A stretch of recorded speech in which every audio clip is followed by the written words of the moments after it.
வணக்கம். நான் உங்கள் தென்றல். இன்றைக்கி என்னன்னு பார்த்தீங்கன்னா, எப்போ பார்த்தாலும் இட்லி, தோசை இந்த மாதிரி தானே செய்கிறோம். இன்றைக்கி கொஞ்சம் டிஃப்ரெண்ட்டாக அடை தோசை தான் பண்ண போகிறேன் பார்த்தீங்கன்னா, அதுக்கு 3 வகையான பருப்பு. நம்ம எந்த கப்பில் மெஷர் பண்ணுறோமோ, அதே அளவுக்கு பார்த்தீங்கன்னா அரிசி எடுத்துக்கலாம். நல்லா வாஷ் பண்ணிவிட்டு, நல்லா ஒரு 5 மணி நேரம் ஊற வச்சுருங்க. இந்த மாதிரி நல்லா பருப்பு ஊறணும்.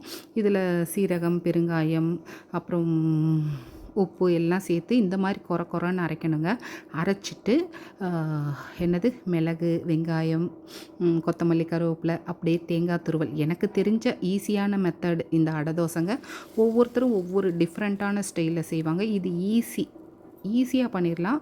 டேஸ்ட்டும் நல்லாயிருக்கும். ரொம்பவே ஹெல்த்துக்கு நல்லது. நிறைய ப்ரோட்டீன் அதிகமாக இருக்குது பருப்பில். அதனால் கண்டிப்பாக பார்த்திங்கன்னா ஒரு 10 டேஸ் ஒன்ஸ் பார்த்திங்கன்னா இந்த மாதிரி அடை தோசையும் செஞ்சு சாப்பிட்லாம். ரொம்பவே டேஸ்ட்டு நல்லாயிருக்கும். நான் அவியல்லாம் பண்ண மாட்டேங்க. அடை நல்லா இந்த மாதிரி கிறிஸ்பாக ரோஸ்ட்டாக வரணும்.